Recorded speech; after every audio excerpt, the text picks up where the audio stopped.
Besides knowing how to create tickets and track inventory, it's also important to understand how to configure settings in a ticketing system. There are cases where a user will submit multiple tickets, either at the same time or at different times, with a related root cause. For example, we have two tickets here that explain that the sender can't open a PDF and their computer is running slow, both submitted by the same user. Janet was kind enough to put the computer's host name, which shows up under the Related tab. The technician went on site and discovered that the reason the computer is running slow is that the hard drive is failing and needs to be replaced. With that information, we can actually relate these two tickets. Under the More tab, there's an option to attach a sub-ticket. When the window pops up, you can either enter a ticket number or select one from the list. We're going to select Cannot Open PDF and attach Sub-Ticket. Now you can see that it's treed under the parent ticket. In this ticketing system, all sub-tickets need to be closed first before the parent ticket can be closed out. If you do it in reverse, it will disassociate the ticket from its parent.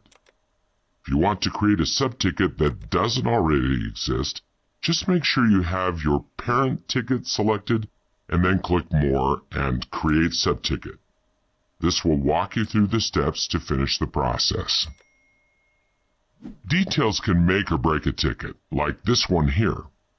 There might be times where you have to go back and reference a ticket to help with future troubleshooting, and so items like internal notes can be helpful. Let's put an entry in here. We'll write power supply is bad. Need to purchase power supply from vendor. Now let's save it.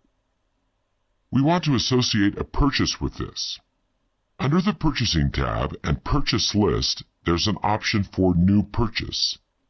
The model for the purchased power supply is HX750, but you can see that there's a whole inventory that already exists in Spiceworks. Let's just keep this at HX750. Purchased for will be Jack O'Neill since that's the user whose desktop won't turn on. OK, click Save. The status tracking is a nice feature because you can track the approval, purchase, and when it was received with these 3 steps. We're just going to select that the purchase was received already. When we click into the purchase, we're able to edit the details. From there, we can associate our part with a ticket, which is number 9. Click Save again.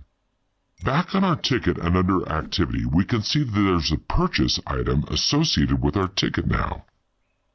I'm going to go ahead and close this out since our technician has replaced the power supply.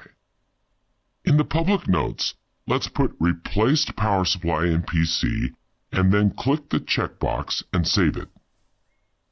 The knowledge base can be a useful tool when you're looking for previous issues because there's a good chance that another user experienced the same problems you're troubleshooting.